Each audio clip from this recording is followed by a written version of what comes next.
আছেন তাদের প্রতি আমার শ্রদ্ধা এবং ভালোবাসা। তো মিশন প্রগতির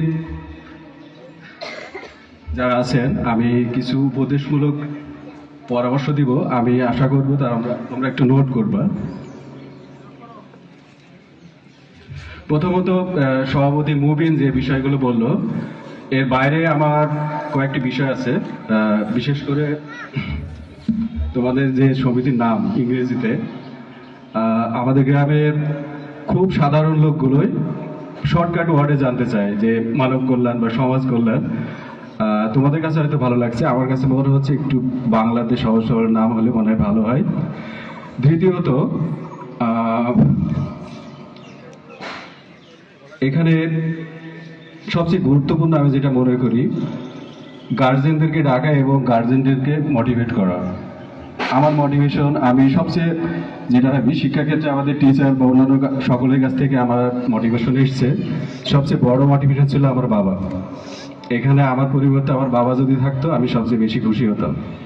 কারণ ক্লাস 8-9 পর্যন্ত আমার বাবাই আমাকে স্বপ্ন দেখিয়েছে। আমার মনে আছে, খুবই পার্সোনাল বিষয় হতে পারে, বাট কথা হতে পারে, আমার জন্মের সময় আমার বাবা চিন্তা করছিল ছেলেকে এসএসসি পাস করাবো, এবং এসএসসি, প্রাইমারি, এসএসসি এগুলোতে পড়াশোনার সময় আমার উপস্থিত যেসব টিচার ছিল প্রাইভেট এবং স্কুল বা শিক্ষা প্রতিষ্ঠানে, তারা আমাকে মোটিভেট করতো। ঠিক তার পরবর্তী স্টেজে আমার মোটিভেশনগুলো ছিল আমার টিচারগুলো। যখন এসএসসি মিলন ভাইয়ের কাছে পড়তাম, স্বপ্ন দেখতাম কিভাবে মিলন ভাইয়ের মতো টিচার হওয়া যায়। আবার যখন কলেজে গেছি, স্বপ্ন দেখতাম পিএইচডি করে কিভাবে একজন শিক্ষক হওয়া যায়। তৌফিক একটা কথা বললো যে আমরা যেগুলো ভার্সিটি গিয়ে ফেস করি, যে ওরা তো স্মার্ট, কারো ওরা এত ভালো করছে কিভাবে, আসলে মাল্টি ডিসিপ্লিনারি টাস্কগুলো ওরা আগে থেকে করে আসে, প্রেজেন্টেশন, অন্যান্য। আমাদের শিক্ষকগণকে আমি একটু বলবো যে এর আগে তো শাসন ব্যবস্থা ছিল। আসান স্যার একসময় আমার মানে পেটে টান দিয়ে ধরছিলেন, কোনো একটা পড়া পারিনি, অনেক ব্যথা ছিল কয়েকদিন। ওই ব্যথা অনুভব করলে সেই পড়াটা আবার করতাম, বা ওই যে আবার আঘাত পেতে পারি সেই ভয়তে আরো পড়াশোনা করতাম। কিন্তু এখন গার্জেনরাই চায় আমাদের সন্তানকে কেউ প্রহার করবে না। এখন যেটা মনে হয় যে প্রশংসাটা একটু বাড়িয়ে দিন আপনারা। ক্ষুদ্র ক্ষুদ্র প্রশংসাগুলো আমার মনে হয়, আমি একটা পোস্ট করছিলাম আমার ফেসবুকে যে আমার লাইফের সর্বশ্রেষ্ঠ 10 জন টিচার বা 20 জন টিচার, আরো অনেকে আছে, হয়তো লিস্ট বড় হতো, আমি এটা দিছিলাম। তবে তাদের যে বিষয়গুলো আমাকে মোটিভেট করছে, ক্ষুদ্র ক্ষুদ্র প্রশংসা করছে। কেউ আমার আর্ট নিয়ে কথা বলতে, আমি 1 পেজ আর্ট মানে একটা খাতা পুরো আর্ট করে ফেলছিলাম।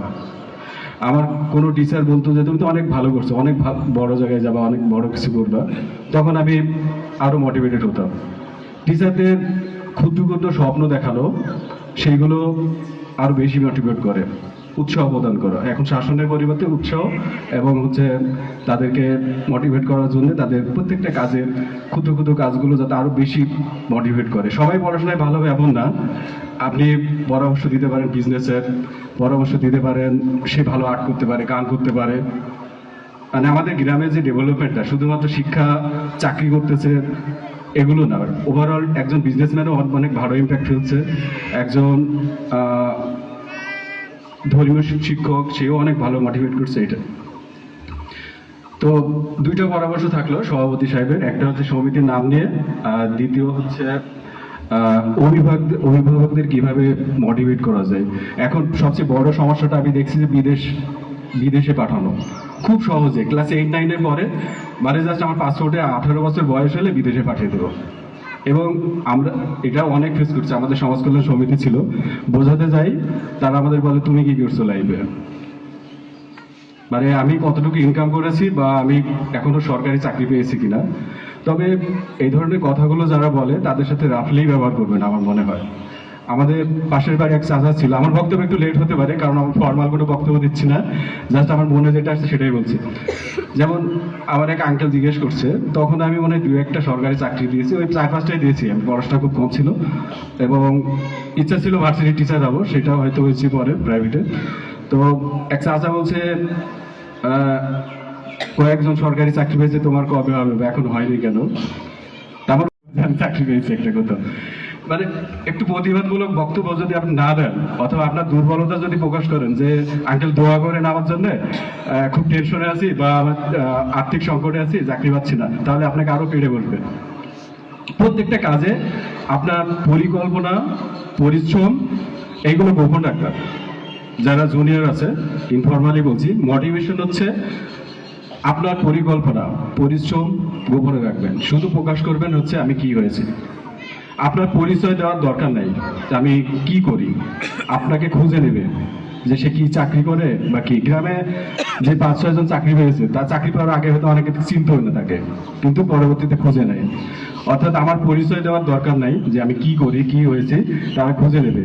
কিন্তু তারা আবার এক্ষেত্রেও খুঁজে নেবে যে কোন কোন ছেলেগুলো বেকার আছে, চাকরি পায় নাই, তাদেরকে একটু বলি, কম্পেয়ার করি যে আমার ছেলে বিদেশ থেকে এত টাকা ইনকাম করছে বা ব্যবসা করে এত টাকা ইনকাম করছে।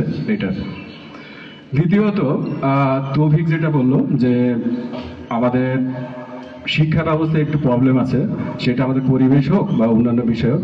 শিক্ষা ব্যবস্থায় আমাদের টিচারদের বলবো, বিশেষ করে এখন ভালাইপুরে যে স্কুলটা হয়েছে সেখানে অনেক মাল্টি ডিসিপ্লিনারি শিক্ষা দেওয়া হয়।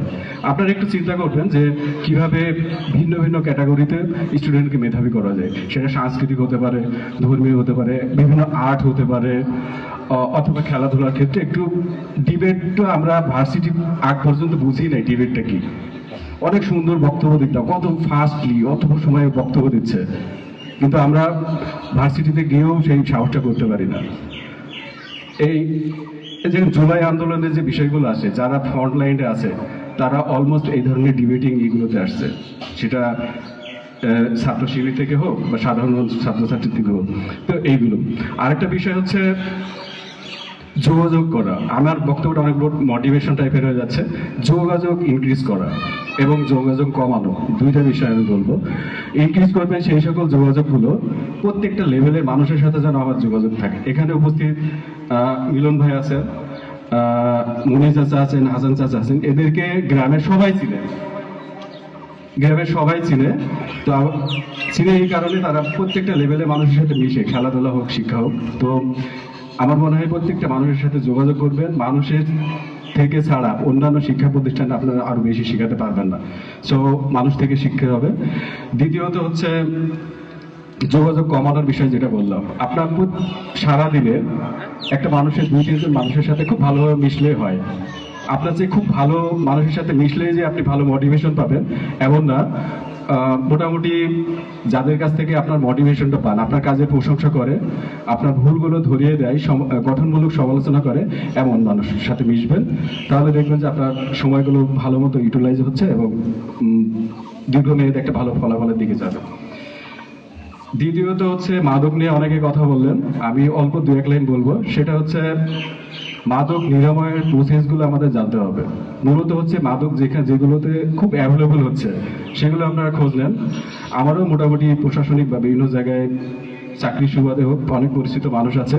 আমি চেষ্টা করব এগুলো বন্ধের বিষয়ে, মাদক সাপ্লাই এবং হচ্ছে কিনে নিয়ে আসছে যারা, এইগুলোতে কিভাবে স্টপ করা যায়। আপনারা রিপোর্ট করেন, একটু ভিডিও ধারণ করেন, লাইভে চলে যান অথবা ভিডিওগুলো পাঠিয়ে দেন, তাহলে আমার মনে হয় যে খুব সুন্দরভাবে এটা স্টপ করতে পারবেন। দ্বিতীয়ত হচ্ছে সাইবার সিকিউরিটি নিয়ে রাসেল বলল।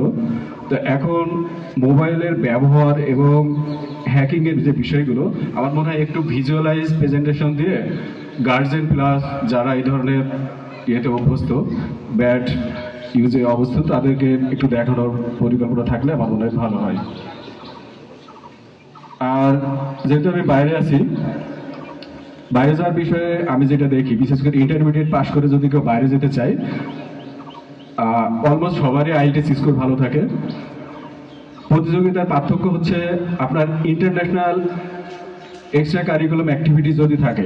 রিসেন্টলি জাহাঙ্গীরনগরের পাশে থেকে একটা ছেলে গেছে, এখন অলমোস্ট সবাই A+ পায়, আইএলটিএসও 7 পাচ্ছে, 6.5 পাচ্ছে। তাহলে কাকে নিবে ভালো কান্ট্রিগুলোতে? সেই তাদেরকে নিবে যাদের হচ্ছে এক্সট্রা কারিকুলাম অ্যাক্টিভিটিস আছে, সেটা ইন্টারন্যাশনাল হোক, ব্রিটিশ কাউন্সিল, অন্যান্য ইউনিসেফ বা WHO বিভিন্ন প্রোগ্রাম আছে। এইগুলোতে আপনি ছোট্ট একটা ভলেন্টিয়ারি পোস্টেও হলেও করা ট্রাই করবেন, তাহলে দেখবেন যে আপনি অ্যাপ্লাই করার সাথে সাথে তারা সহজে নিবে। তো আমার বক্তব্য শেষ করছি, আরো অনেক কিছু মাথার মধ্যে ছিল বলতে পারিনি, এবং সময়ের একটা লিমিট দেওয়া হয়েছে, এটাও কষ্ট করছি মনে হয়। ধন্যবাদ সকলকে, আমার জন্য দোয়া করবেন এবং আপনাদের জন্য শুভকামনা থাকবে। আসসালামু আলাইকুম।